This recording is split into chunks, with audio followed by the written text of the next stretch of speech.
If you work in quality control at a candy factory, you know strict safety regulations come with the job. It's why you partner with Grainger. Grainger helps you find the high-quality and compliant products your business needs to inspect, detect, and help correct issues. And the sweetest part is, everyone gets a product that's as safe to eat as it is delicious. Call 1-800-GRAINGER, click Grainger.com, or just stop by. Grainger, for the ones who get it done. Welcome to Rainy Day Rabbit Holes, where we take the history of the West off the rails. If you like your history unhinged, you are in the right place. I'm Shay. And I'm Jody. Let's fall down the rabbit hole. Well, hello. Are you talking to me? Oh, yeah. Hi. Hey, Shay. Okay. Thought you were talking to our listeners. Then you stared at me. I like to make it awkward. Oh, God. He did it. So today, we are going on a journey to Washington. All the way to Washington? All the way to Washington. I've got my trekking shoes on. Let's go. Are we going by car? You're like, we're already there, dummy. No, Washington, Maine. Oh, there's a Washington, Maine. I did not know there was I a thought Washington, there was Maine. Us in D.C. You know, it really is interesting, like how many place names that the Pacific Northwest and Maine shares, because it was like all the, you know, the East Coast people that came over here and settled. So we've got Portland, Castle Rock, Auburn, Bangor, Belfast, Newcastle, Brunswick, Lebanon, Intercourse. Whoa. No, I made that last one up. That's not from the East Coast. But it would be great. We do have hump tulips. Hump tulips. If we're going for like naughty sounding. And we've also, there was a copper mine in Washington called Climax. Oh. I suppose if you found that copper. Oh, yeah, you would. Oh, my. Harry met Sally right there. Okay, well, I digress. This has nothing to do with the story. So you would think that this was a Pacific Northwest story, what with Washington being the birthplace of our subject, but you know, like Maine. And also the location of our story is called the Pike. The Pike? Yeah, what does that make you think of, Jody? Well, Pike Place or Pike's Peak or... Right. But you are but not all over there. Very wrong. Yeah, that's what I was guessing. Because we are headed down to Long Beach, California. Oh. To the Pike Amusement Zone. Oh, wow. Okay. So the Pike Amusement Zone was a boardwalk area in Long Beach founded in 1902. It was located along the shoreline south of Ocean Boulevard and was the place to go for entertainment in the early 1900s. It had several arcades, and back then an arcade wasn't, like obviously they didn't have video games in 1902. Oh, yeah. But they had a lot of like coin op, like not quite moving images, but they were like the weird little like mechanical vignette, you know what I'm talking about? It would be like that stuff, and then there would be like the adult ones that were like a coin up peep show. Oh, you know, where like it would drop the clothes off the picture of the lady or whatever. Right. So it was less games and more entertainment. Yes. Now they had food stands, gift shops, rides, and they did have, you know, like carnival type games. Well, that's what I was thinking. Like at least the skeet ball thing. I don't know if the ball. Skee ball was a thing back then, but I'm sure they had like all the different throwing the ball at the bottles. Yeah, that sort of stuff. And best of all, a grand bathhouse. Ooh. Now, the history of this place was similar to many other places in the Wild West. It was originally the location of some grand dreamer's lofty plan that collapsed like a Temu bouncy castle.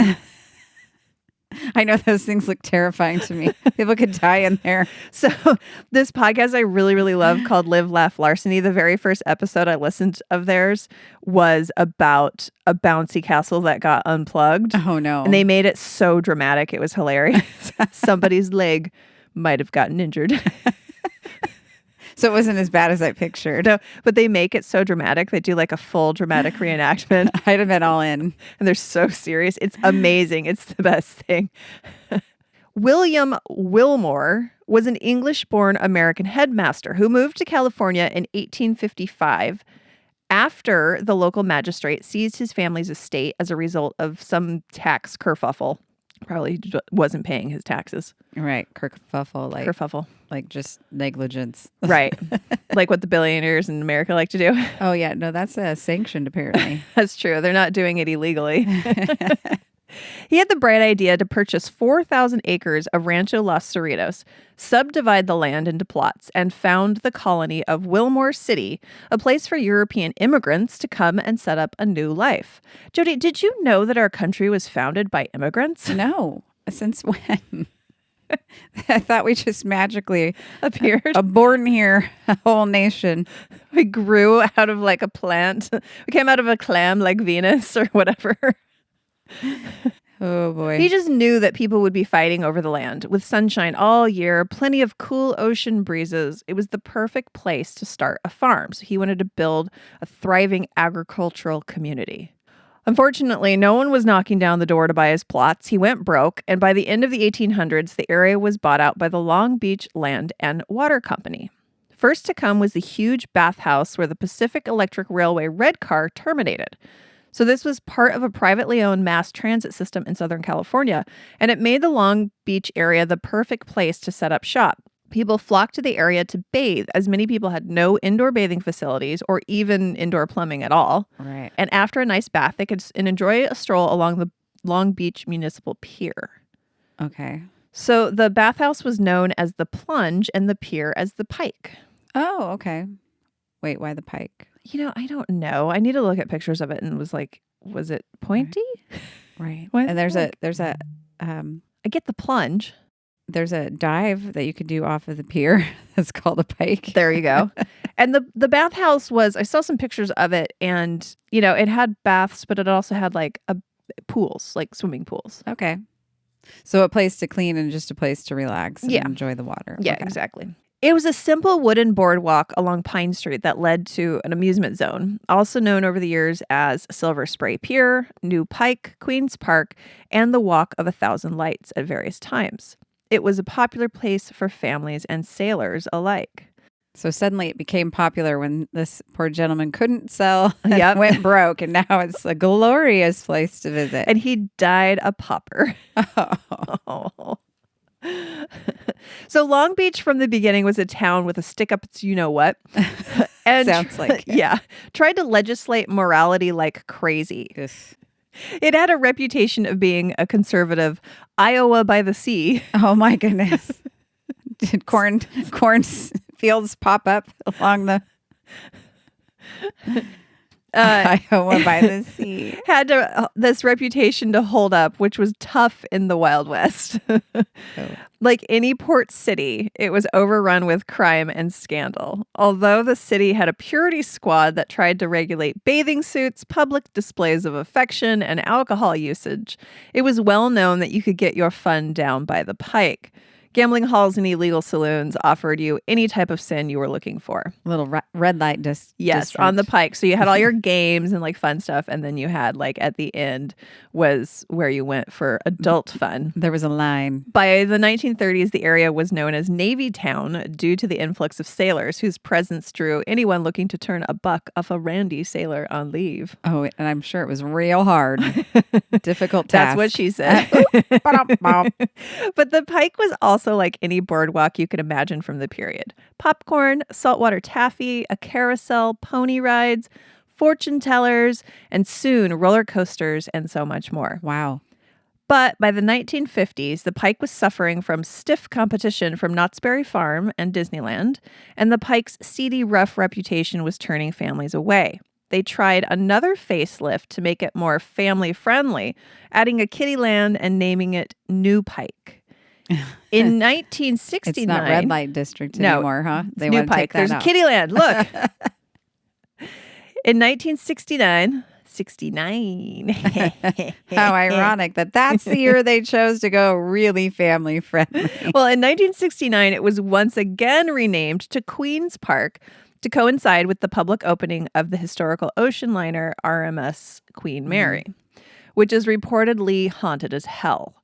And if you want to know more about that, go listen to the episode of Audibly Haunted about it, which is fairly recent within the last couple of months. And it is very spooky. It's a very good episode. Thanks for that tip. Yes. Oh, she recently did kind of a run of haunted hotels, Ooh. including the Stanley on my suggestion. Oh, yeah, which is very fun. Yeah. But we aren't here to talk about the destruction of small business by giant corporations. We're not. No.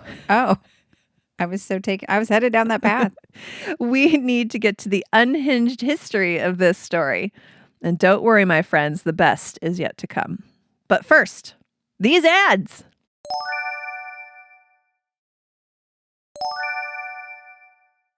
Don't forget, you can skip the ads by becoming a patron. For the price of a coffee, you can get ad-free episodes plus bonus content. Just visit rainydayrabitholes.com/support to learn more.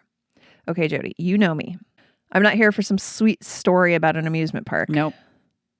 I need something scandalous. Yep. I'm the one that gives the cheery, I know. happy stories. You're like, what a feel-good story. And I was like, where's the murder?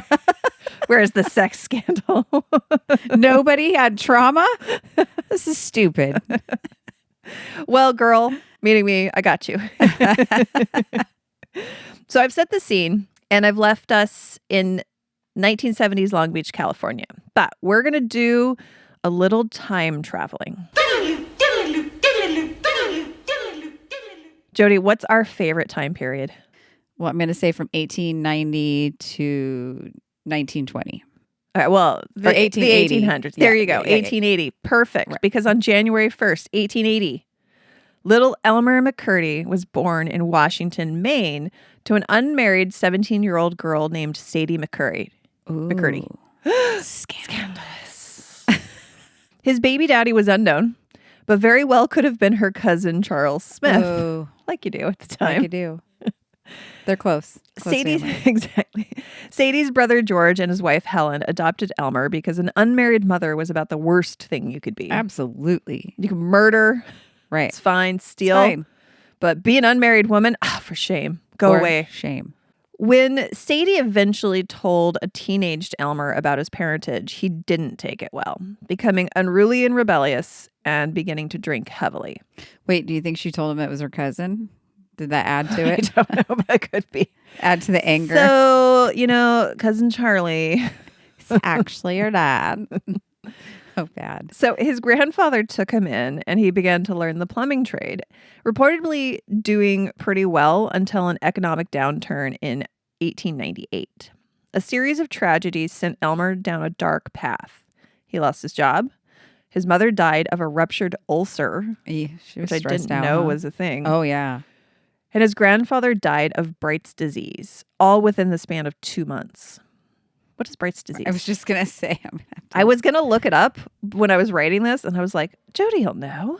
No, I'm sure it's not Bright's. I mean, I'm sure that's what they called something else. Let's look. Outdated term for kidney disease. Oh, okay. Renal failure.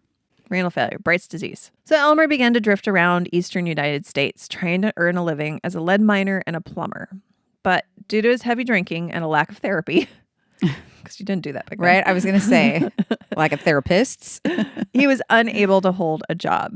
Drifting from town to town, he began to get arrested for his public intoxication until he finally joined the United States Army in 1907. There, he was assigned to Fort Leavenworth in Kansas and briefly trained to use nitroglycerin for demolition. He was eventually honorably discharged in, I put 1970, but that is wrong. It was 1910. Discharged from this earth by then, right? Yes. Oh, yeah, we'll get to that. No, it was 1910. I know what year it was. I don't know why I wrote 1970. Almost immediately, like within a couple of weeks, he was arrested with a friend from the Army for possession of burglary paraphernalia like chisels, hacksaws, funnels for nitroglycerin, gunpowder, and money sacks. He was eventually found not guilty and released from jail, and now he was free to pursue his new career in robbery. Wow. Which he was terrible at. Oh, no. Is that how he got caught in the first place? He's a terrible criminal. He is a terrible criminal. He got out of it, though. So, well, I guess, and I didn't put this in the story, but I did read it, that he convinced the jury that he needed those things for an invention that he was making. Oh, okay. So that you just have to have a good excuse for doing the deeds. Exactly. Got it. So Elmer was now conveniently trained in the use of nitroglycerin, well, kind of, and decided to incorporate this training into his heists targeting banks and trains. Unfortunately, he didn't receive enough training to know the proper amount to use, which often flubbed his plans. In March 1911, Elmer and 3 buddies decided to rob the Iron Mountain, Missouri Pacific train in Lenape, Oklahoma. He had heard there was a safe in one of the cars that contained $4,000. They managed to stop the train and locate the safe, but Elmer ended up destroying the safe when he tried to open it with nitroglycerin. Oh, my goodness. Most of the money was destroyed. I was going to say, what? All the silver that was in there melted and fused to the safe, and they only recovered between $100 and $500. Later the same year, they tried to rob the Citizens Bank in Chautauqua, Kansas. They spent 2 hours breaking through the bank wall with a hammer. Oh, my goodness. Then Elmer placed a nitroglycerin charge around the door of the outer vault. The blast blew the vault door back through the bank. I was gonna say, and so they've been hacking away at the wall of this building for hours. They blow a hole in the door. Like, is this a very remote bank? Does no one know this is happening? I'm sure. Tink, tink. Boom. So it blew this door off of the vault, but it didn't damage the safe that was inside the vault. Oh, wow. So then he's got to try to open the safe in there. So he places a nitroglycerin charge on it, but he couldn't get it to ignite. So at that point, his lookout man was freaked out and ran off. And left him there. So there was some coins and like various bills in the vault. They made off with like $150. And then they holed up at a friend's ranch in Bartlesville, Oklahoma. And so they hung out there for a couple of weeks, just getting drunk and coming up with the next plan. So Elmer's final robbery took place on October 4th, 1911.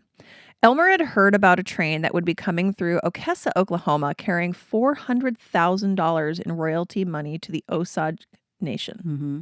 But as we have established, Elmer wasn't the best robber and maybe was kind of dumb. Yeah. Yeah. I mean, he's painting that picture for sure.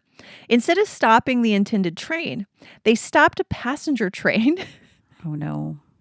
Trying to make the best of it. They stole $46 from the mail clerk, 2 huge jugs of whiskey, a revolver, a coat, and the conductor's watch. Oh, my goodness. A newspaper later called it one of the smallest in the history of train robbery. Oh, my gosh. She just, time after time, just fails. So bad at it. Depressed and disappointed, Elmer went back to his friend's ranch and proceeded to drown his sorrows in the stolen whiskey. But by this time, he was also incredibly sick with tuberculosis, pneumonia, and trichinosis, which he probably got from walking around barefoot, right? That's how you get it? Absolutely. You step on some pork? Yes, exactly. That is a joke from Sex and the City, okay? When her Jimmy Choo shoes get stolen and she has to walk around New York and bare feet, and she's like, I probably got trichinosis. Yes. And her friend Miranda's like, I think you get that from pork. She's like, I probably stepped on some out there. So he went to bed to sleep it off in the hay shed, not knowing that there was now a $2,000 reward for his capture. So in the early morning dawn of October 7th, 3 deputy sheriffs used bloodhounds to track Elmer to the hay shed he was snoring away in. They surrounded the shed and waited for daylight. In an interview featured in the October 8th, 1911 edition of the Daily Examiner, Sheriff Bob Fenton recalled, It began just about 7 o'clock. Yes, do it. Good? Do it. Okay. Yeah, I got it. It began just about 7 o'clock. We were standing around waiting for him to come out when the first shot was fired at me. Yes. It missed me, and then he turned his attention to my brother, Stringer Fenton. Stringer. He was shot 3 times at Stringer, and when my brother got under cover, he turned his attention to Dick Wallace. He kept shooting at all of us for about an hour. We fired back every time we could. I'm offending so many people right now. No. We do not know who killed him. For on the trail, we found one of the jugs of whiskey which was taken from the train. It was about empty. He was pretty drunk when he rode up to the ranch last night. Oh my God, this is amazing. So dumb. So later it was found that McCurdy was killed by a single gunshot wound to the chest, which he sustained while lying down. What? So I'm not sure that story makes sense. Yeah. Lying down. So sounds like he was lying down and somebody came up and just shot him while he was sleeping, or like right. Okay, Or he was so sick he couldn't get got up. you. Yeah. So at this point, I know you were wondering how Elmer McCurdy, the country's worst train robber, and an amusement park in California are linked. Yes, I've been wondering. Okay, because I've told 2 stories now. Right. Well, just keep your pants on, Jody. No. I'm gonna Saturday. Just kidding. It's no pants day. That's right. Jody, when we record, is generally doing this Winnie the Pooh style. Yeah. I have to put a pillow in her lap, so Oh my God. don't Why see sit something. cross-legged? Because she's sitting cross-legged. Also, no one can sit in that chair anymore. Oh my God. This is all untrue, people. Just so you're aware. Shay is full of Shay. My own name is a euphemism for BS. Yeah. That story right there is Shay. It's full of Shay. I'm smelling Shay. God. It makes it sound like I don't wipe. I'll have you know, I have a butt sprayer. I was going to say. Oh my God. The cat this morning, because now that I have a dog and a cat, I have 2 people staring at me while I go to the bathroom. Yes. And the cat's thing is he wants to 2 play people. with everything. So I'm trying to use the butt sprayer and he's attacking me. Oh my God. I'm like, you do not need to actually have your face under my butt. Yes. I know the cats. When At you- first, they don't do it anymore. They figured it out, or I convinced them to stop. But they come look behind me all the time, like, "Whoa, what's happening back there?" He Ouch. sits on the back of the toilet and then he'll come down. And if I have drawstrings on my pants, which I'm usually wearing drawstring pants, then they he go after him. attacks my Yes. pants. Or he'll attack the toilet paper when I pull it off Yeah. the roll. He's just constantly attacking me while I'm going to the bathroom. But if I lock him out of the bathroom, he slams his body against the door and it makes a loud noise and Rich is sleeping. Oh yeah. And the dog can't be left out of the bathroom because he's got separation anxiety. So he'll sit there and yelp. So I'm like, I guess I have an audience when I go to the bathroom. Okay. Well, come on, guys, let's go to the bathroom. Let's all go poop together. I mean, I guess it's fair. I watch the dog Yeah. poop and I collect the cat's poop. You attend to the cat litter. Yeah, came out into the guest bathroom this morning and the cat had knocked over the dirty litter pail and pulled the bag out. So there was a pile Oh, of dirty litter Gross. and poop and crap in the middle of the bathroom floor. I'm just like, wow. Okay. Should we take a quick break? If you need one. Yeah, let's go listen to some ads. Oh yeah.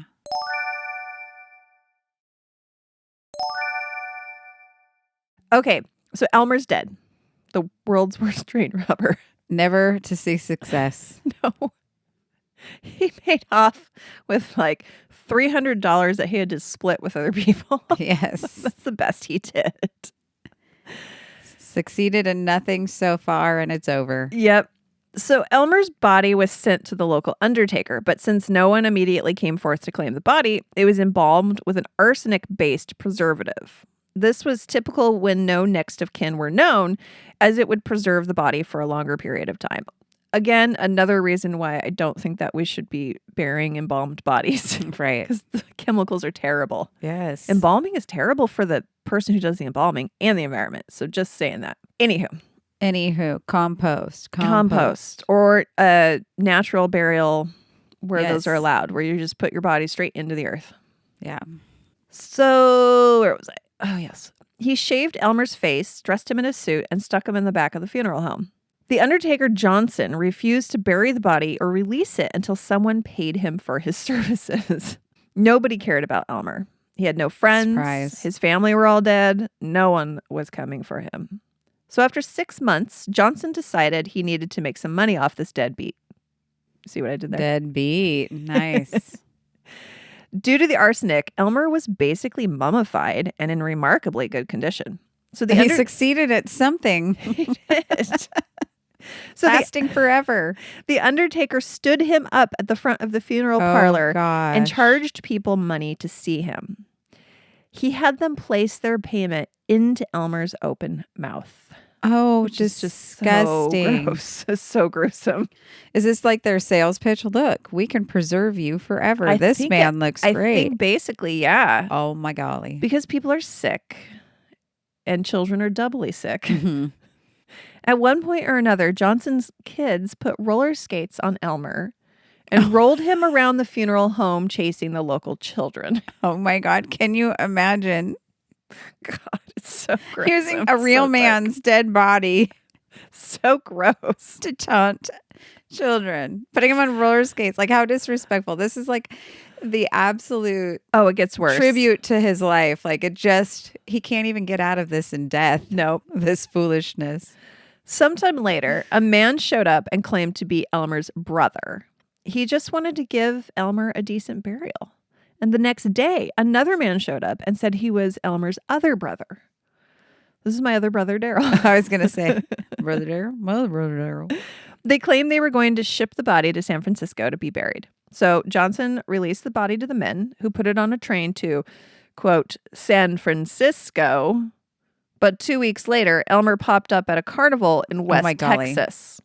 The two men claiming to be his brothers were, in fact, James and Charles Patterson, the owners of the Great Patterson Traveling Carnival. Oh, my gosh. I was wondering, how did they confirm this? And I don't remember him having a brother. He was a little unfathered child. Right.